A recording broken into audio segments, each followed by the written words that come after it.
Este podcast é uma realização O Historiante.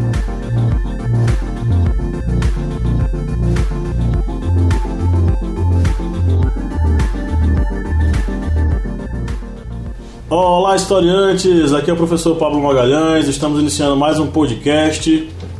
Mais uma vez nossa mesa redonda está aqui montada para debater sobre esses assuntos maravilhosos da nossa sociedade. E alguns deles, obviamente, podem cair na redação do Enem ou de algum vestibular que você esteja aí estudando e se preparando, tá? Bom, você já conhece, já me apresentei, professor Paulo Magalhães. Tenho aqui ao meu lado outro historiante responsável por essa bagaça, que é o Kleber. E aí, galera, beleza? Lídia Verônica. Olá. E o Márcio Fabiano. E aí, minha gente, tudo bem? Então vamos lá, o tema de hoje é democracia e a polarização política. É um tema que vem tomando de conta dos noticiários, está em todo o jornal. Essa polarização está presente nos vários âmbitos da nossa sociedade. Está nas mídias sociais, está no seu Facebook, está no Instagram, está em qualquer coisa que você se manifeste, sempre vai ter os dois opostos querendo trocar uma ideia. E na verdade nem só trocar ideia, querendo trocar tapa por causa de algum posicionamento relacionado à política em nosso país. A gente vai começar a primeira rodada aqui, mas antes, você já é o nosso patrono? Não? Ah, mas você precisa, porque essa família historiante ela precisa crescer. Você já se perguntou como você pode participar do podcast do Historiante? É simples, seja um aluno patrono. Por apenas R$1 você entra nesse processo e ajuda este podcast a rolar. Não só o podcast, mas também nossos vídeos e todas as nossas postagens. Bom, se você já nos segue nas mídias sociais, é simples. Entre no site apoia.se/historiante e escolha um dos programas para você participar como patrono. A partir de R$1 você já participa. E também a partir de R$15 você também participa, só que tem acesso ao nosso grupo secreto no Facebook, com muito material VIP para você curtir aí e estudar ainda mais para os seus concursos de vestibulares e Enems da vida, ok? É simples, rápido e prático, e você ainda pode decidir as próximas pautas dos próximos podcasts com a gente. Além de poder trocar uma ideia com, por exemplo, o Márcio Fabiano sobre filmes. O que é que você acha disso, Márcio? Eu acho que isso é muito bacana. Você sendo patrono, você vai ter acesso a conteúdos mais substanciosos. Olha que palavra bonita, procura aí no dicionário substanciosos. A gente vai falar com mais tempo, com mais informações sobre filmes, sobre séries, sobre cultura, sobre livros, dicas de música, o que é que está acontecendo no mundo que pode te ajudar a abrir a mente. É isso aí. Então, seja nosso aluno patrono, acesse lá o apoia.se/historiante e escolha uma das modalidades. Agora sim começa a nossa rodada. Bom, democracia e polarização política. Vamos começar com uma notícia que esquentou aí a corrida presidencial nesses últimos dias, que foi a famosa facada do Bolsonaro, né? Não do Bolsonaro, mas no Bolsonaro. No meio do comício da passeata do Bolsonaro, lá em Minas Gerais, um indivíduo chegou, se aproximou do Bolsonaro com a faca e o atingiu na região do abdômen. O deputado, né, e atual candidato à presidência, teve que ir às pressas para o hospital porque tinha começado uma hemorragia interna. Bom, o deputado já está bem, está passando bem, já caminhou, já fez aquele gesto característico dele, apontando armas para pessoas. Mas ficou a lição disso porque logo depois da notícia do seu esfaqueamento, muitas pessoas acabaram se manifestando nas mídias sociais. Umas se compadecendo do Bolsonaro, defendendo ele e colocando a culpa na esquerda. E pessoas contrárias a Bolsonaro se manifestando, dizendo que ele teve o que ele mereceu porque foi isso que ele plantou e é isso que ele vai colher. Bom, sobre isso a gente vai começar a nossa rodada de debates. O que é que vocês, meus queridos, acham disso? Se manifestem. Acredito que essa questão da polarização que nós vemos com esse episódio do Bolsonaro já é um reflexo que vem se agravando desde o ano de 2014. Desde 2014, da eleição de Dilma sobre Aécio, que veio a surgir essa divisão político-social no Brasil. Por que político-social? Porque ela não abrange somente a questão da política. Nós vemos também uma divisão social, por exemplo, entre Nordeste e Sudeste. as pessoas do Nordeste são vistas como pessoas dependentes do Bolsa Família e que por isso votam no PT, por essa dependência. Já muitos nordestinos acreditam que o pessoal do Sudeste é que realmente vem a ter esse preconceito com o pessoal do Nordeste sem necessidade, pois é só uma questão política, mas nós vemos uma divisão social também nessa questão do Brasil, que se dividiu, se polarizou, e nós vemos esse agravamento dessa polarização nessa eleição de 2018. Por exemplo, as pessoas, alguns meses atrás, também tiveram críticas e comentários favoráveis com relação aos tiros dados na caravana de Lula na região sul, onde muitas pessoas dos partidos de direita, de partidos conservadores, disseram que aqueles tiros na caravana de Lula foram forjados simplesmente para ganhar um espaço na mídia. Já as pessoas dos partidos de esquerda acreditam que os tiros foram dados por pessoas conservadoras, por pessoas dos partidos de direita, pessoas ligadas a movimentos de ultradireitistas que não aceitavam aquela caravana esquerdista. Bem, nós vemos aí que qualquer evento que venha ter esse contato, nem que seja indireto, entre direita e esquerda, vai resultar numa polarização de comentários e muitas vezes de bobagens, principalmente nas nossas redes sociais. Vamos lá. Polarização política e a democracia, não é isso? Bom, o que é que eu acho disso? Ai, gente, eu posso ser honesta, né? Posso aqui no podcast? Eu odeio política com todas as minhas forças. Eu não acredito que exista política no Brasil. Eu acho que é só uma briga de poder e, enfim, eles vão estar sempre se aliando e sempre tentando subir às custas do povo. Não existe política no Brasil. Então, eu sou partidária. A polarização política, para mim, é uma coisa de louco. As pessoas, elas são, fanáticas, né? A política é praticamente uma religião. Os políticos são deuses e eles, na verdade, são nossos funcionários. E eu acho que a internet está louca, as pessoas estão loucas e elas não conseguem mais, como diz Karnal, né? Não enxergam mais o cinza, né? Só o preto ou o branco. Cada um defende o que, né, acredita e às vezes nem acredita, mas assim, tá tão cego, né?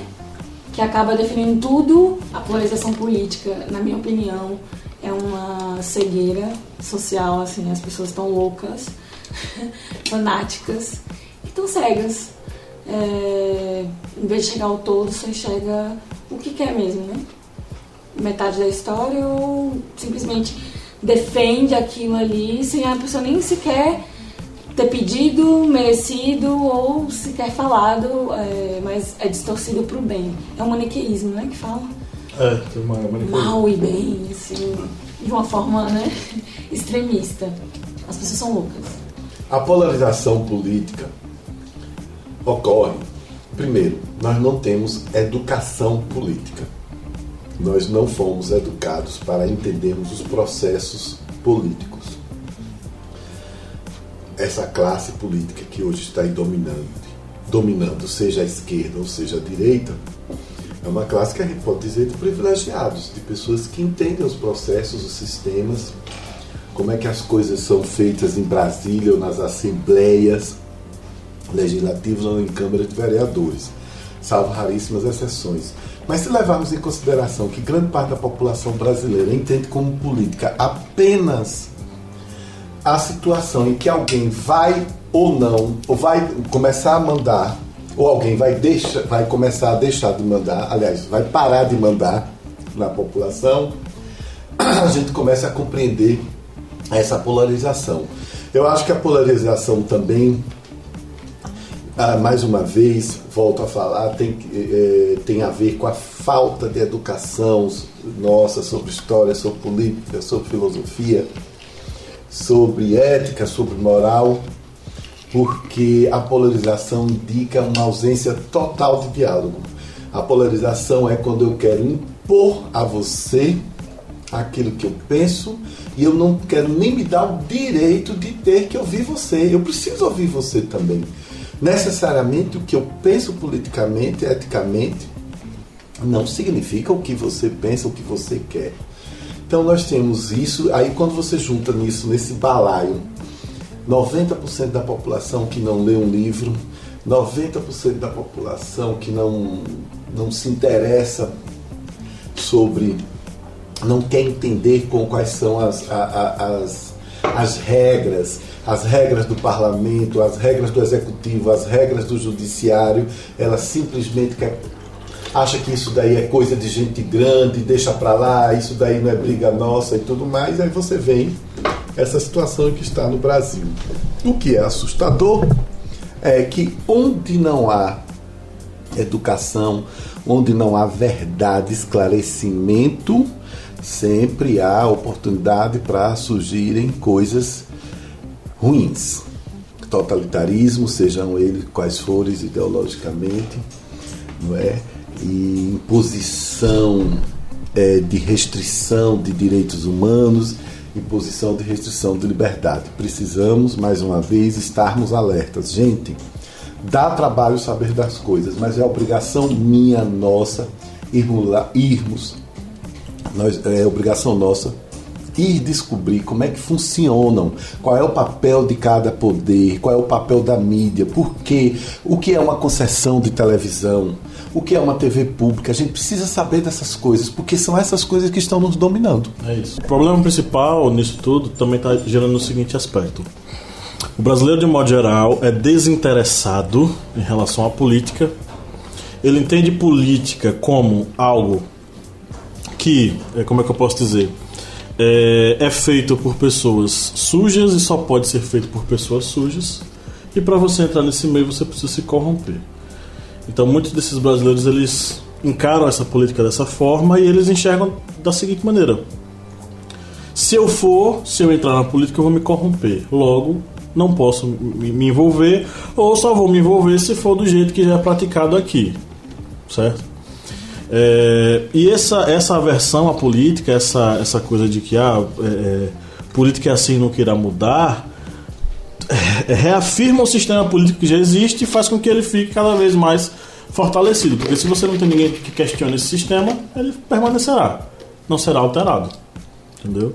Então, existe um grande problema em torno da concepção do que é democracia no Brasil, do que é fazer a democracia no Brasil, e isso faz com que cada vez mais a gente fique cada um no extremo e o outro no outro. Hoje em dia a gente não pode mais dialogar, não há diálogo. Sempre tem alguém dizendo: estou limpando minha timeline com todos os caras que votam em fulano. Se você vota em fulano, me exclua. E a mesma coisa de um lado e de outro. Então, a polarização ela acaba quebrando a lógica da democracia, que é a lógica de diálogo. E essa questão também sobre essa divisão política no Brasil também ocorre porque muitas pessoas parece que utilizam aquele acessório de cavalo, aquela pala, que é aquele acessório que o cavalo utiliza para ele não olhar para os lados. A pessoa olha fixo para o seu político e esquece que muitas vezes políticos da oposição, independente de que seja de direita ou esquerda, fazem realizações que são boas para a sociedade. Muitas pessoas, por exemplo, esquecem que o governo de Fernando Henrique, ele, como ministro, ele conseguiu segurar a hiperinflação no Brasil e como presidente implantou vários projetos, como por exemplo o Bolsa Renda, que depois se tornou Bolsa Família, o FIES, que era para financiar o nível superior para alunos, foi criado também com Fernando Henrique. Com Lula, ele já ampliou esses benefícios sociais, ele ampliou para uma parcela maior da sociedade. Só que essas pessoas que utilizam essa pala de cavalo, eles só olham para o seu político. Não, esse político é o que fez, o outro não fez nada. Os de esquerda, por exemplo, dizem: não, Fernando Henrique só chamou os aposentados de vagabundo e não fez mais nada no governo dele. Os de direita vão dizer: não, Lula ele ampliou os benefícios sociais apenas com intuito eleitoreiro. Ou seja, essas pessoas eles não conseguem analisar o que o outro fez e com isso amplia mais essa polarização política que existe no Brasil. E isso também é um mal que vem refletindo em toda a sociedade, não somente na política. Então, pessoal, vamos... antes da gente partir para nosso quadro de perguntas e respostas aí dos nossos seguidores, a gente vai fazer algumas definições. Primeiro, o que é democracia? O conceito de democracia ele nasce na Grécia Antiga. Algumas pessoas atribuem a Péricles, outras pessoas atribuem a Clístenes, mas no final das contas a democracia ela é um processo construído ao longo de vários anos, de décadas na Grécia Antiga, e está ligado ao poder do povo. Poder sendo dado, no caso, ao povo. E como é que se esquematiza? Na Grécia Antiga ele é esquematizado através de representação. Essa representação ela é uma representação direta pelos cidadãos ligados aos órgãos disponíveis naquele período. Então, para além do rei, eles pensaram num sistema onde as pessoas elas iriam ser eleitas para participar e também participariam de forma direta. E aí você vai ter, por exemplo, a eclesia ou assembleia, onde todos os cidadãos podem participar e votar. Você vai ter a figura... Meu Deus, como é que é o nome deles? Só tá me vindo na cabeça Argonauta, não é Argonauta não. Também não é cônsul, que cônsul em Roma. É Roma. Ela tem uma função de cônsul, só que na Grécia, né? Arcontes. Argonautas. Como vocês são sabidos. São os arcontes.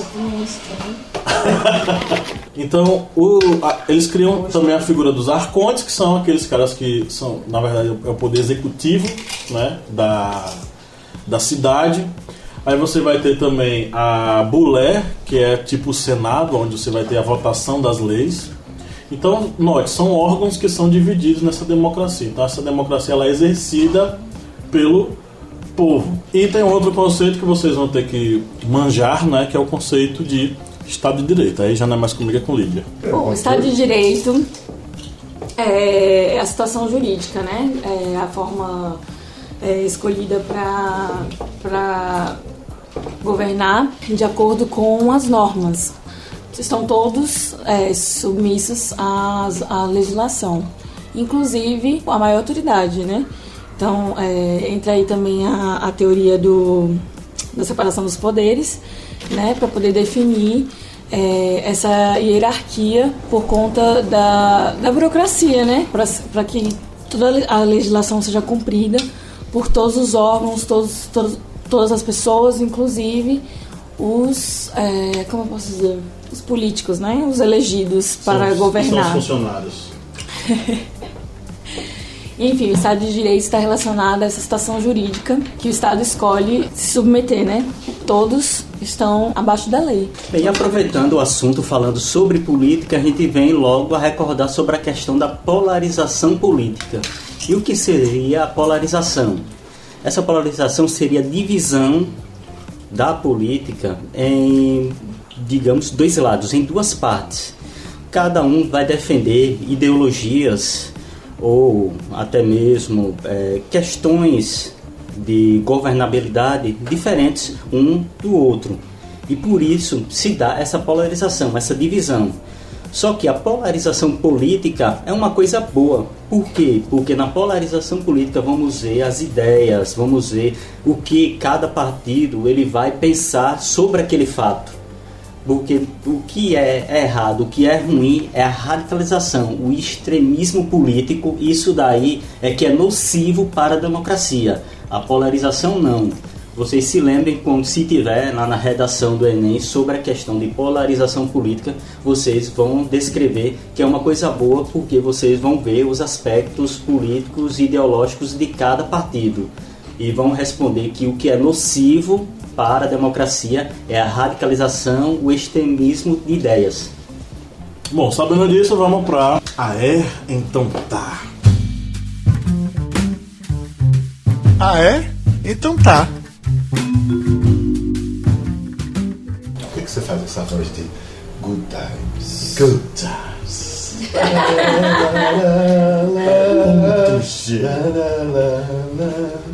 Você que está aí sozinho nessa noite de sábado, 10h15, você não arrumou ninguém. Minha querida, meu querido, uma das melhores maneiras de acabar com isso é o Isso aí lembra só. Vamos fazer a rádio historiante, né? Vamos lá para as perguntas? Vamos lá. Essa vai para Kleber. Valderi Filho Deri. A política do café com leite foi um tipo de política polarizada?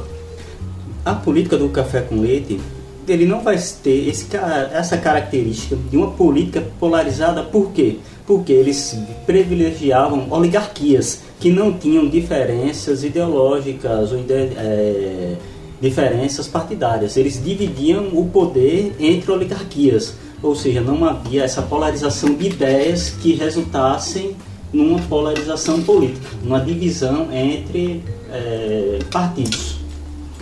Bastos Welleson. O que ou quem poderia ser considerada a terceira via dentro dessa polarização aqui no Brasil? Sabe que eu não sei quem é a pessoa? Bastos Welleson. Bastos Welleson. Não sei quem poderia ser essa terceira via.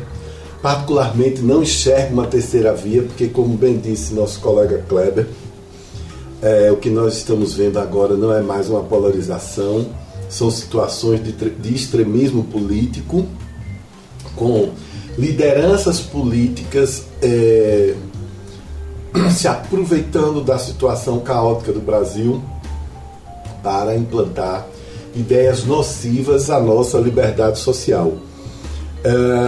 Eu acho que, e eu vou ser muito sincero agora, gostei de sua pergunta porque me fez refletir rápido. Eu acho que a gente precisa ter a terceira, precisa ter a quarta via, mas nós precisamos estar sempre defendendo o acesso democrático. Isso aí. Lídia, essa da Valéria Adriano, nossa querida Valéria, que nos acompanha em todos os canais. Valéria. Extremismo e radicalização ferem a democracia do nosso país. Ela vai ferir a partir do momento que cada um passa a defender a sua própria visão, né? Ali só o preto e o branco, como eu falei antes, sem entender o contexto, sem ouvir, sem dialogar, né? A partir da interpretação única, né? De determinada situação.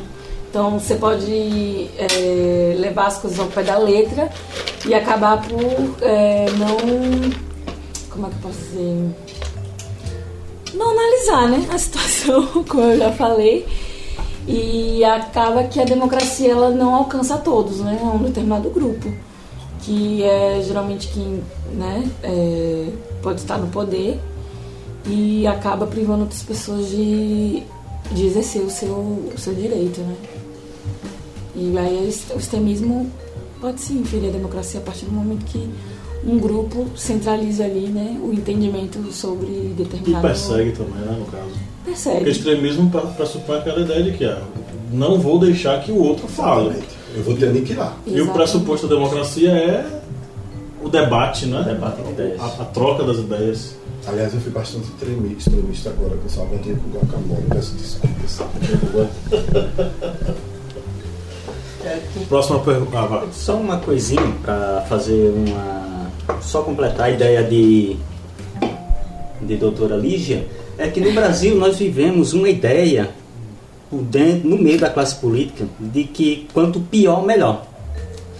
E isso leva realmente a umas situações de radicalização de ideias, porque muitas vezes uma classe de, por exemplo, vereadores ou deputados federais impedem que o prefeito ou o presidente venha a realizar obras ou alguns projetos sociais relevantes para a sociedade.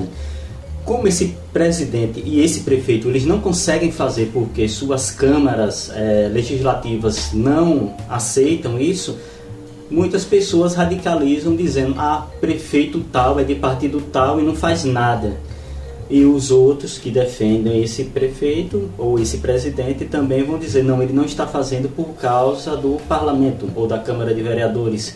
E isso vem a suscitar muitas vezes a ideia de radicalização, porque esse político ele não vai estar fazendo pela ideia no meio da classe política de quanto pior, melhor. Ok, Denilson PNTS. Qual o contexto do surgimento desses polos extremos, esquerda e direita? Eu vou responder, mas os colegas se manifestam também. Não dá para a gente definir um momento em que nasceu a esquerda e a direita. Na verdade, o que a gente pode dizer é que ao longo da história da humanidade, polos opostos dentro da administração pública se manifestaram, pensando contrariamente.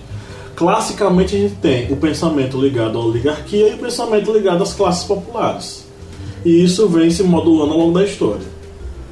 No século XX, a gente vai ter o nascimento de um pensamento, na verdade, no século XIX, a gente vai ter o nascimento de um pensamento que é o pensamento marxista socialista, que vai se solidificar no século XX, e a gente vai ter o nascimento e o crescimento do pensamento liberal, que vai se estabelecer como outro polo no século XX. Então a gente vai ter esses dois polos iniciais. Mas, dizer assim, cravar quando é que nasce a esquerda e a direita, difícil, muito difícil. Quer fazer algum comentário? Só lembrando que essa questão da chamada esquerda ou direita, ela surgiu, essa expressão, durante aquele processo da Revolução Francesa, já que os membros do Terceiro Estado, eles sentavam à esquerda da Assembleia Francesa, e por isso, por eles defenderem ideais, digamos, populares, lembrando que a Revolução Francesa foi um movimento burguês, não vá pensando que foi um movimento do povo, não, foi um movimento liderado pela burguesia. Esse Terceiro Estado ele sentava à esquerda, e por isso esses partidos que têm um ideal político popular são chamados de esquerdas. Foi a partir daí. E esse processo, como o professor Pablo bem ressalvou, não tem um período político assim que podemos dizer, surgiu aqui. Se lembrarmos, por exemplo, lá da República Romana, tivemos os irmãos Graco. Os irmãos Graco que tentaram fazer medidas populares e acabaram sendo assassinados. Eles eram tribunos da plebe. Isso. Tribunos da plebe. É porque eu tinha esquecido. Dá uma banda ótima. Tribunos dá uma banda ótima, o Márcio falou aqui. Não tem assim, não tem um período que a gente possamos dizer, não, surgiu aqui. Essa data foi a data de nascimento da disputa entre esquerda e direita, entre oligarquias e partidos populares. Não, a gente não consegue, digamos, dizer, porque é um processo que está presente na história da humanidade. Márcio, Cecília Brito, o quanto a redução do número de partidos interfere na polarização política? Nada. Não é uma questão numérica. É uma questão de debate, de diálogo aberto. Podem ser quantos partidos tiverem. O que significa polarização, basicamente, se a minha ideia não te convence, eu vou te aniquilar. Certo? O professor Kleber já falou aí, de maneira bastante incisiva, sobre o perigo do extremismo, e nós precisamos estar atentos a isso. Particularmente, Cecília, professor Márcio, eu acho que nós deveríamos, eu acho exagerado o número de partidos no Brasil, porque boa parte deles não defendem com ênfase, com trabalho, com legalidade, uma ideia de Estado, uma ideia de um Brasil mais inclusivo, de um Brasil mais justo. Boa parte deles são criados para serem objetos de troca na hora das eleições, para serem moedas de troca quando um governador se elege, quando um presidente se elege. É nesse sentido. Mas é muito importante, Cecília, que nós, mesmo que com essa impaciência que está rolando no cidadão brasileiro hoje, que nós estejamos atentos aos partidos, que saibamos os nomes deles, que saibamos o que é que eles defendem, certo? Para que a gente possa escolher bem na hora do voto e para que a gente possa se posicionar. Só lembrando, complementando essa pergunta, lembrar que os Estados Unidos têm na sua política dois grandes partidos, são nem grandes, gigantes, os democratas e republicanos. Cada um defende a sua ideologia, e temos aí um exemplo de polarização política, porque eles vão defender suas ideologias. Só queria fazer um complemento que vale no futuro. A gente pode fazer um podcast sobre essa mania que a gente tem de se comparar aos americanos, não é, Kleber? Que é o seguinte: o jornalista brasileiro ele já faleceu, Paulo Francis, ele dizia uma coisa muito interessante. Ele morou muito tempo nos Estados Unidos, acompanhou muito a política americana lá em Nova York. Ele dizia: nos Estados Unidos não interessa se você é republicano ou se você é democrata. O interesse é que a justiça funcione e que o dinheiro esteja correndo no banco. Então, essas comparações, quando a gente faz com o processo americano, não vamos comparar, não. Vamos cuidar aqui do que é nosso, prestar atenção nisso que está acontecendo. Ok. Essa interação aconteceu agora, tá? Essa vai para Lídia. É do Vitor Hugo Ferreira. Até a mídia em si fera a democracia. Na verdade, verdadeira mesmo, se a gente for pegar o conceito de democracia para olhar na prática a risco, o Brasil não a vive. Um exemplo é a indicação do legislativo pelo chefe do executivo. Errou, né? Porque não é a indicação do legislativo, é a indicação do judiciário. Eu não entendi a colocação deles. Ele quer dizer que a gente não vive de fato a democracia e que um exemplo de que a gente não vive a democracia, por exemplo, é que o chefe do executivo é quem indica um membro do judiciário. Para ele isso não é democracia. O chefe do executivo indica quem vai julgar. É porque a nossa democracia ela é parlamentar, né? E o parlamento ele é sugerido aí pelo povo, né? Então o povo é o parlamento, assim, teoricamente, né? E todas as atitudes do executivo elas são autorizadas ou, né? Elas passam pela avaliação do parlamento. Então, assim, o parlamento que dá poder aos poderes seguintes, né? Que seria do povo, os representantes do povo. Então, teoricamente, né? Tá tudo certo. Agora, eu vou emendar a pergunta dele com outra coisa. A indicação sendo do executivo para quem compõe o judiciário influencia na decisão dos juízes? Com certeza. Com certeza, claro. Isso não pinga fogo, isso é uma panela de fogo. Houve muita crítica quando o Toffoli foi que ele nem magistrado é. Você acha que ele ia ele ia ser a favor de quem lá dentro do judiciário? De quem indicou ele, quem tornou ele ministro sem ele ter, né, magistratura qualquer. Então, a indicação com certeza vai influenciar na decisão de cada um deles. É como se fosse um tipo de apadrinhamento, né? Vamos ser mais escancarados aqui. Mas é isso mesmo. Essa vai para Márcio. Deixa eu só encontrar aqui, porque ele fez questão de responder no seu vídeo, no Story. Gostaria que comentassem sobre a hegemonia de certos grupos políticos na administração da República Brasileira. Foi o Denis. Só tem Denis. Olha, ele foi o primeiro Denis Denis. O primeiro Denis do Instagram, né? Então isso é um marco, gente. Vai. Depois eu quero contato. Ok. Vai ser difícil, porque só tem ele. Denis, é o seguinte, eu não vou falar como historiador, porque eu não sou historiador, não tenho a capacidade argumentativa dos meus queridos Kleber e Pablo, mas vou te falar como observador da política, como um cidadão que busca observar a política, porque eu sei que é ela que interfere muito em minha vida. A hegemonia política que está dominando o Brasil, você pode dividi-la em várias. O que nós temos hoje é um grupo, o que está aparecendo no cenário atual é o seguinte: um grupo conservador que se vestia com uma máscara neoliberal, mas que na verdade esse grupo conservador, e aí nesses estão vários partidos que eu posso nominar aqui, PMDB, PSDB, PP, e várias lideranças conhecidas do Brasil, que elas se diziam liberais, e agora com essa situação de extremismo que nós estamos vivendo, que elas querem é se manter no poder.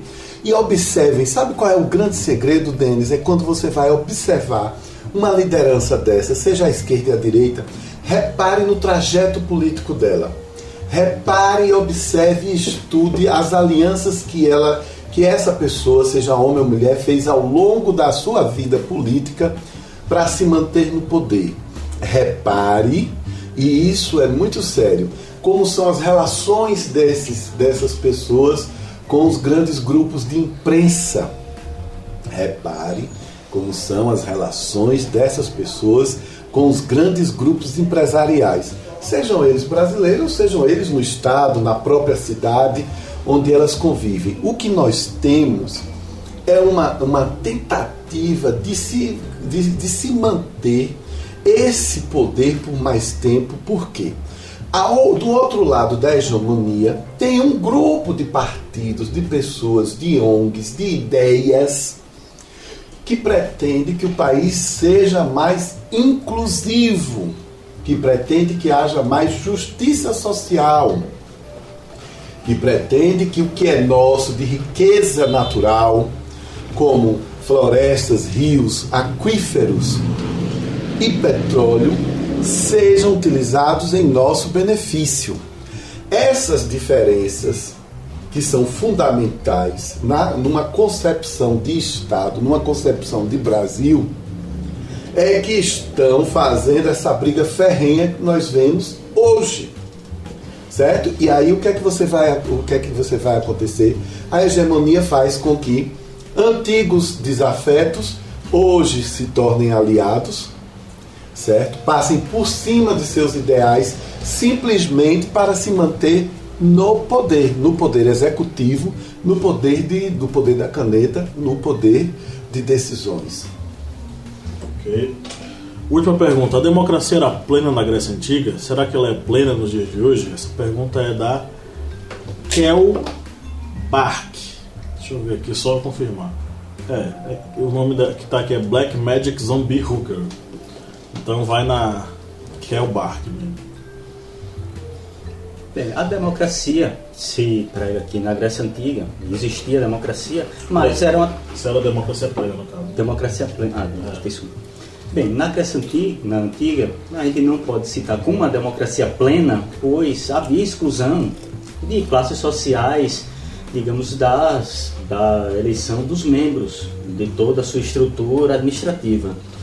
E trazendo para uma situação atual, nós temos atualmente a inclusão social de todas das pessoas da sociedade no processo eleitoral, um processo que demorou bastante devido ao período da ditadura militar. Mas o problema que encontramos hoje em dia é que exatamente as pessoas, elas têm ou medo ou muitas vezes não têm interesse de se envolver com a política. E aí nós temos exatamente os problemas que nós encontramos na nossa classe política. Muitas vezes é mais fácil votar em um político já conhecido, mesmo sem saber da sua trajetória, como bem explicou o professor Márcio. A pessoa ela não analisa a trajetória política de determinado político e ele acaba votando naquele indivíduo exatamente por achar que está fazendo uma coisa boa, mesmo sem saber qual projeto ou o que ele vai fazer depois de ser eleito por esse voto popular. Ok. Bom, tivemos aí essa rodada bacana. O legal é que nossos seguidores estão participando bastante, né? Então, isso é... E que nosso lanche está sendo consumido. E que nosso lanche está sendo consumido. Nós não somos brincadeira. É isso aí. Agora a gente vai para o Pinga Fogo do Márcio. Pinga Fogo do Márcio. Kleber, Pablo, Lídia, onde foi que nós, que nos consideramos, eu falo nós, não falo só nós quatro, nós, todas as pessoas que se consideram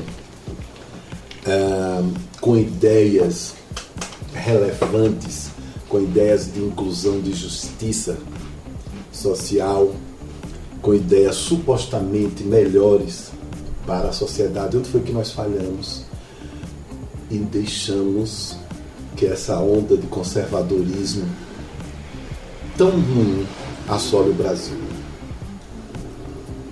Eu tenho uma coisa que eu falo sempre para todo mundo. Os partidos progressistas, os candidatos progressistas, os grupos progressistas perderam mobilização com a classe trabalhadora. O trabalhador hoje ele é mais tocado e seduzido pelos ideais de extrema-direita. Por isso que é assim que a gente explica, por exemplo, o fenômeno Bolsonaro. existe uma extrema-direita que fala coisas que o trabalhador quer ouvir. E o trabalhador, dentro desse processo, deslumbrado com isso tudo e diante dessa crise toda, vai lá e vota nessas pessoas. Entendeu? Então é uma crise, na verdade, de contato. É de você ter paciência de explicar. Por exemplo, quando o pessoal chama as feministas de feminazi, quando elas fazem aquelas manifestações que são violentas assim, o indivíduo comum do dia a dia, ele não entende aquele movimento. E ele não consegue fazer com que aquilo seja assimilado. Ele vai assimilar aquilo ali a depravação, devassidão, e não vai querer se solidarizar. Eu acho que falta as partidos progressistas, principalmente, os políticos progressistas, os grupos progressistas, chegarem até essas pessoas e explicarem para elas o que são as coisas. Dialogar, sentar, conversar, explicar. Não existe reflexão. É só adjetivar, né? Feminazi, esquerdopata. Isso. E se você não é a favor de um, você é a favor do outro. Tá aí a polarização. Isso. Enfim, não existe reflexão, não existe diálogo. Quanto mais eu grito, mais eu assusto o outro, né? Eu quero demonizar, né? E catequizar o outro, praticamente, digamos assim, né? Por meio da violência. Enfim. Eu acho que esse é o grande problema da polarização, né? E é uma guerra falta santa. de diálogo. E é uma guerra santa, na verdade. Você tem... Na verdade, não existem mais militantes, você tem guerreiros. Isso. Que se enfrentam. Exatamente. Que partem pra porrada. Vocês viram aqueles vídeos da acho que é na UFRJ. Militantes esquerda e apoiadores de Bolsonaro entrando em choque. O que era aquilo? Não sei se vocês chegaram a ver.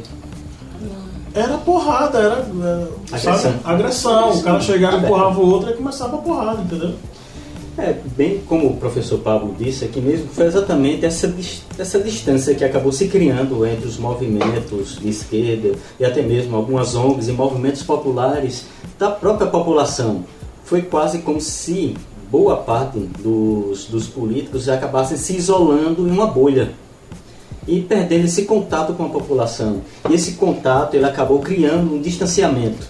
E os movimentos conservadores são iguais aos movimentos capitalistas. Vamos entrar um pouquinho aqui numa área um pouquinho mais, digamos, didática e teórica.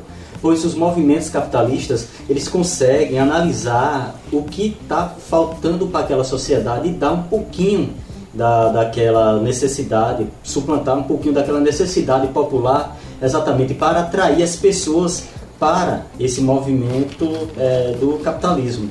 Não é que o capitalismo seja uma coisa boa, não. Os detentores do capital, eles acabam liberando a população para um pouco da sua necessidade.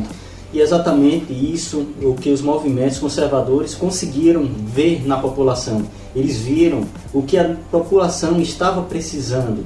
Se é questão da violência, vamos botar um político que vá dizer que se armar é bom, que combater o crime estando armado, a população civil estando armada é uma coisa boa. Vamos dizer que os movimentos, por exemplo, sociais e ONGs, eles são apenas movimentos que estão ali para arrecadar dinheiro público. Vamos dizer que os movimentos conservadores, eles vão se autofinanciar. Coisas que nós sabemos que são mentiras, porque todos vão sugar do mesmo coisa, da máquina estatal, da máquina pública. Mas os movimentos conservadores, eles conseguiram ver isso primeiro que os movimentos de esquerda, que os movimentos de ONGs. E só para completar. E isso nós vemos principalmente nas mídias sociais e redes sociais, que foi um local em que há nitidamente essa divisão social e política do Brasil. Não, é que no início que ele estava falando aí, dessa questão do distanciamento do político para o povo, né? Que o próprio povo fez isso, né? Uma espécie de canonização com aquele determinado político. Ele é maravilhoso, ele é impecável, ele, né? Tá lá, botaram no pedestal e estão adorando aquele determinado político. Agora, minha outra observação sobre a questão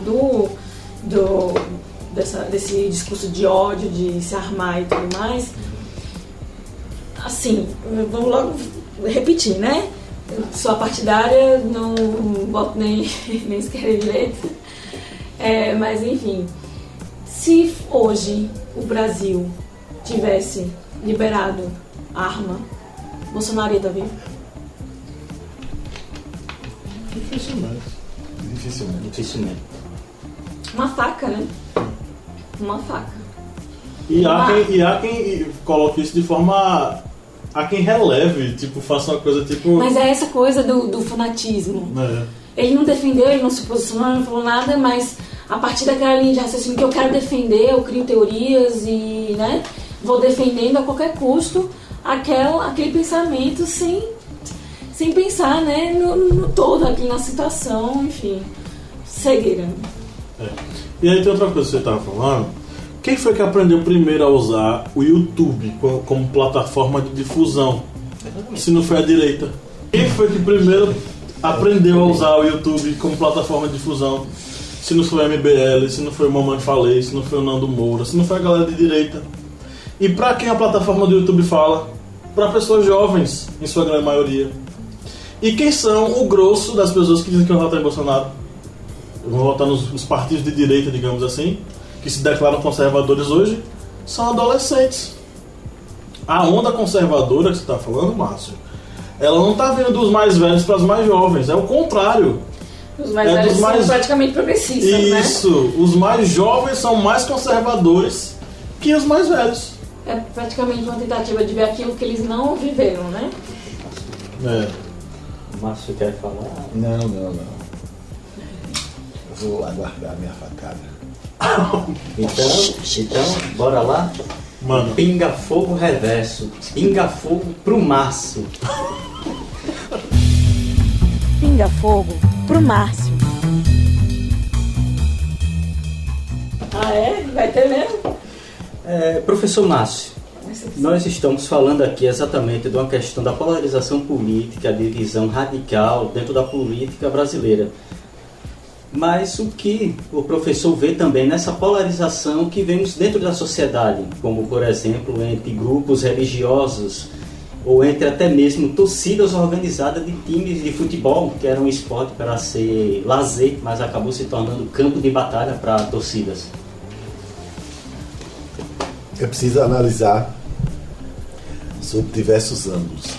Um deles é o óbvio, com as novas tecnologias, com essas novas possibilidades que as tecnologias trouxeram, né? Nós deixamos de ser anônimos e nos tornamos falantes, eu não queria dizer falantes, gritantes. Nós nos tornamos pregadores de nossas ideias, né? Pregadores de nossas próprias ideias. Por mais que elas sejam absurdas, inverídicas, fake, falsas, que elas não tenham nenhum conteúdo, mas esse é um aspecto. A gente tem que observar essa questão do fácil acesso às tecnologias. O segundo aspecto sobre essa polarização que você me pergunta sobre como é que ela vai influenciar nas religiões, né? Se eu sou evangélico, eu não dialogo com os outros, com católicos, com espírita, com povos de terreiro. Se eu sou isso, eu não dialogo com aquilo, não faço isso, não faço aquilo outro, etc, etc. Eu acho que é uma tentativa dessa sociedade, dessas pessoas, de quererem impor rapidamente para não terem mais que discutir. O que eu vejo as pessoas tentam assim, olha, eu chego e digo, olha, Pablo, é o seguinte, filme bom é filme assim, assado, e pronto, e vou impondo, e vou falando mais alto, e vou gritando, e vou digitando nas redes sociais, de modo que Pablo não possa nem respirar e dizer, sim, mas eu não gosto desse tipo de filme, eu gosto desse outro. Dando um exemplo muito rústico, o que está acontecendo é isso, nós estamos impacientes. A gente quer porque quer que o outro seja igual a nós. Só que nesse desejo de querer que o outro seja igual a nós estamos perdidos porque cada vez mais nós queremos ser diferentes. Cada vez mais, quem há 10, 20 anos atrás não tinha um menor uma menor posição, um menor significado nessa sociedade, hoje está tendo. Repare que nos últimos 20 anos, mulheres, negros, índios, LGBT, povos de terreiro, minorias, todas estão dizendo, nós somos assim, nós temos nossos direitos, nós queremos caminhar, viver com vocês também. Mas é preciso nós sermos ouvidos, nós estarmos juntos em convivência. A polarização eu acho que também que é uma bobagem, uma tentativa de distinção de status, Kleber. Kleber, você gosta de forró pé de serra, eu, Márcio, gosto de forró sertanejo. Pronto, a partir daí a gente não se vê, não se fala, não se senta no bar, a gente não se cumprimenta. Eu já te classifico como ele é das antigas, ele é chato, ele é atrasado. Aí vai colocando as classificações, né? Esses adjetivos, exatamente, Lídia, você falou com muita precisão. Vai adjetivando e o adjetivo acaba na separação. Distanciando.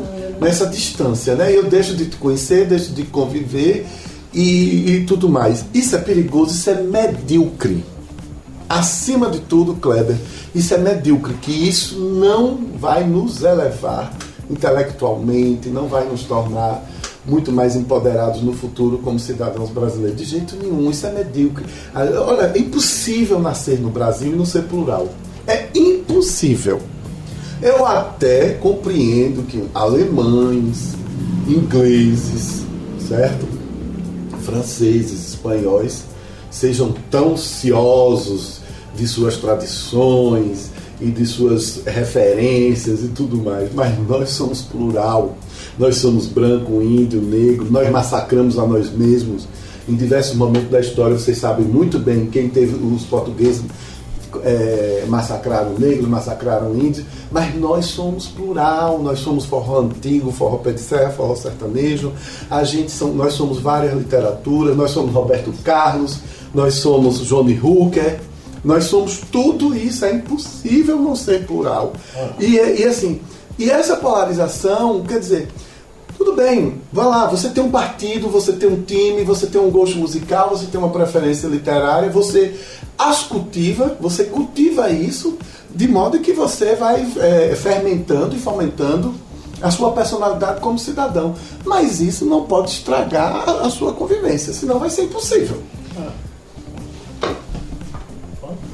Não, que ele está falando é que a diversidade, eu acho que é a graça da convivência em grupo, né? Essa questão de eu não ter conhecimento de um determinado assunto e você ter, né? Eu não ter presenciado ou vivenciado alguma determinada experiência e você poder compartilhar comigo, né? O aprender com o outro, eu acho que está muito ligado à diversidade, né? Senão eu fico muito engessado nas minhas próprias experiências, na minha vida, na minha visão. Enfim, se perde o gostoso, né, da convivência, a diversidade. Era basicamente isso que eu queria dizer. O que falta as pessoas lembrarem é que somos todos seres humanos, né? Isso é o que deveria ligar todo mundo. Somos seres humanos, vamos nos dar as mãos. We are the world. E eu acho engraçado esse pessoal que diz, nós somos patriotas, vamos expulsar o estrangeiro e tal. E a gente é um país formado de estrangeiros. Exatamente. Mas isso aí foi muito seletivo, né? Se fosse um americanozinho, e aí, quem é que não ia dar um abrigozinho? Qual seria a solução para a questão da democracia e da polarização política? Como ajudar a democracia a ser praticada, fazer com que essa polarização política ela fosse usada de modo a que, tudo bem, existem opiniões diferentes, mas elas não precisam brigar. Qual seria a solução para isso? Para mim, a solução para isso é quando nós começarmos a ocupar os espaços de resistência, a nós começarmos a ocupar os espaços nos partidos, nas agremiações, nas associações de bairro, nas lideranças, no que quer que seja, grêmios, escolares, o que quer que for, onde haja uma possibilidade de nós colocarmos a nossa voz perante a coletividade, nós devemos colocá-la em favor dessa democracia e querendo acabar com polarização. Bem, para acabarmos com esse radicalismo dentro desse meio político, devemos, por fim, aquele ditado popular que diz religião, futebol e política não se discute sim, deve ser discutido, mas não deve ser levado ao radicalismo. Lembre bem disso. Deve ser através do diálogo, da exposição de ideias, de você analisar o que é favorável, o que é bom, o que é ruim, você expor tudo isso para ocorrer um bom diálogo político e que vai ser uma das soluções para acabar com esse extremismo radical no meio da política brasileira. A solução para o nosso povo eu vou dar. A solução é diálogo, né? Como eu fiquei falando aqui. É o diálogo, é entender, né, a necessidade do outro. Quando eu vou votar, como eu não tenho partido, eu não gosto de votar em branco, eu não gosto de votar em nulo, na verdade. Mas eu gosto de analisar o que vai favorecer mais gente do que a mim mesma, né? Então, assim, muitas vezes eu voto mais pela consciência, né, do todo do que de mim mesma. E, enfim, eu acho que a gente tinha que ser menos egoísta. Acho que a polarização está muito ligada ao eu mesmo, minha individualidade, meus interesses pessoais. E uma sociedade integralmente justa e beneficiada, né, por completo, eu acho que é agradável para todos, né? Não só para um determinado grupo, mas para todo mundo. Enfim, dialogar. Eu acho que isso seria a solução. A democracia hoje é exercida através do voto, embora ela seja, como posso dizer, desrespeitada. O brasileiro está praticando a democracia dele, agora ele não está sendo respeitado na decisão dele, né? Inclusive nessa questão de expressar. Enfim, vamos dialogar, conversar, entender o problema do coleguinha para poder, quem sabe, entender por que ele vota naquela pessoa. Ok. E vocês falaram pontos interessantes, principalmente sobre o seguinte: a democracia é uma coisa que é além daquilo que eu acho que é bom para mim, né? Democracia é aquilo que é bom para todos. Não à toa seja o poder do povo, dado ao povo para que ele pudesse exercer.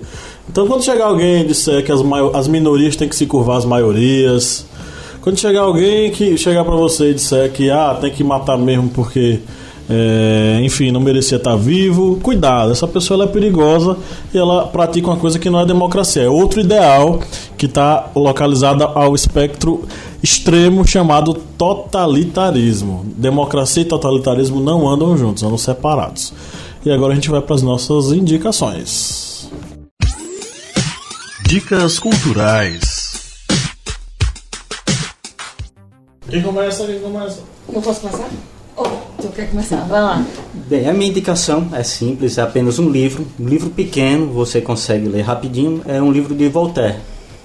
É o Tratado sobre a Tolerância, que nesse livro ele vai abordar sobre o julgamento do huguenote protestante Jean Calas, que ele foi julgado e condenado sem provas.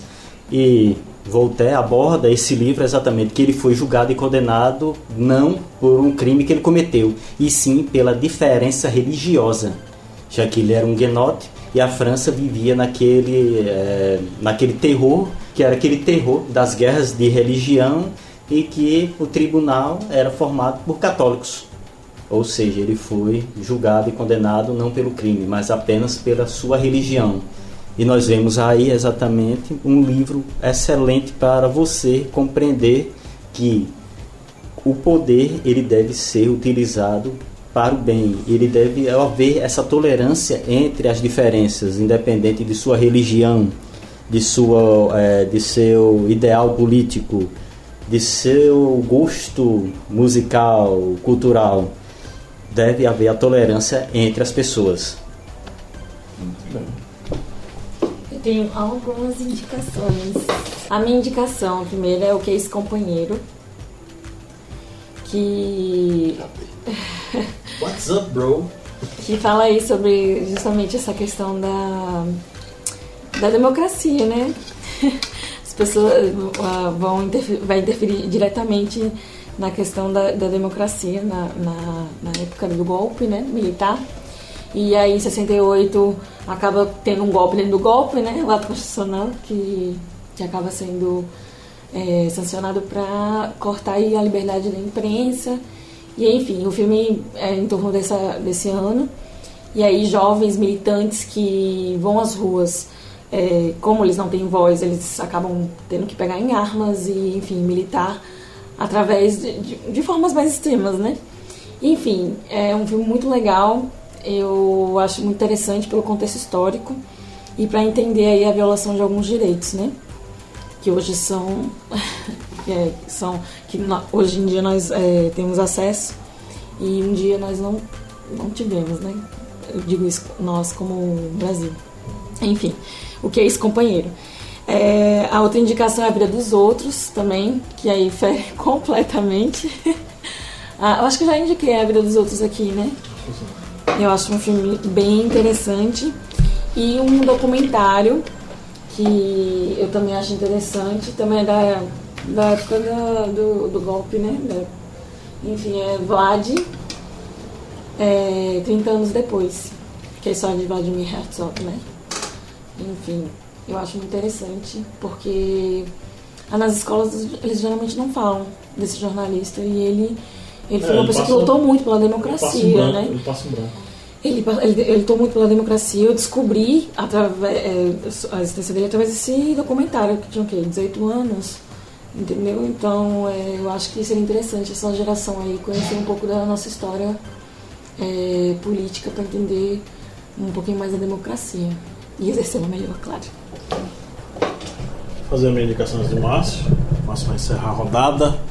A minha indicação, ela é um documentário, inclusive que foge um pouquinho do padrão, porque vai misturar futebol e democracia, que é Democracia em Preto e Branco, um documentário foi feito em 2014 sobre a democracia corintiana da década de 80, liderada por Sócrates, Casagrande e Vladimir, 3 jogadores fundamentais para a história do Corinthians paulista, né?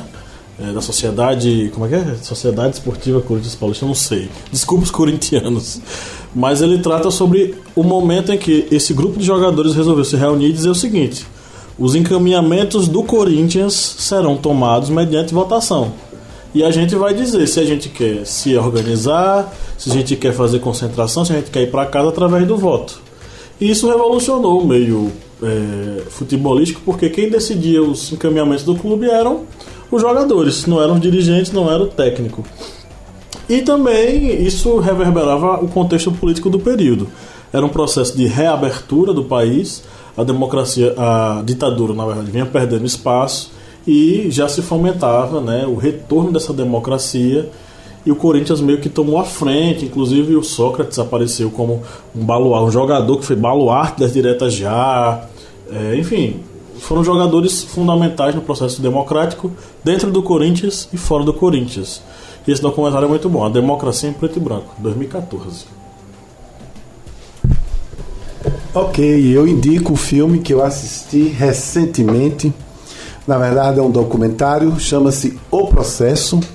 É dirigido pela Maria Augusta Ramos e é um filme que trata sobre a crise política que se instalou no Brasil desde o início do processo do impeachment da ex-presidenta Dilma Rousseff. O filme mexeu muito comigo. Você vê ali, primeiro como documentário, como narrativa documental, ele é muito interessante, a maneira como foram dirigidas as cenas, como são escolhidas as cenas. Não há nenhuma entrevista, as falas e as intervenções são todas não foram programadas. Boa parte das imagens vocês já assistiram no noticiário da imprensa brasileira nos últimos tempos. Mas por que é que eu estou indicando? Porque você fica ali sabendo como ainda é frágil o sistema político brasileiro e como nós precisamos fortalecer as convicções democráticas no Brasil. O documentário está no Netflix. Acabei esquecendo de indicar que, inclusive, eu acho que o tema do teu filme é relacionado a esse livro de Franz Kafka, né? Que ele era da República Tcheca na época, né? Que hoje é o quê? Antes era Tchecoslováquia e agora é República Tcheca, perdão. Enfim, ele é de Praga, né? Franz Kafka, ele é um clássico do direito, que é O Processo, o livro. E eu acho que o filme ele tem muito a ver com isso aí, com a história do Joseph K., né? Que ele um dia acorda e ele é acusado injustamente, ele não sabe quem acusou ele não sabe do que. Existem testemunhas que ele desconhece, que são também de índole duvidosa, e enfim. Ele está perdido dentro do sistema judiciário, que é o processo dele, né?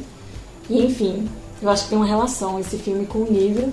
E para todo estudante de direito, ou quem pretende aí ingressar nessa vida acadêmica jurídica, eu indico O Processo, que é indispensável. Então, pessoal, sem mais, gostaria de agradecer sua audiência, sua paciência. Foi muito bom estar com vocês nessa hora. Um grande abraço e até o próximo podcast. Valeu! Tchau, gente! Tchau, gente.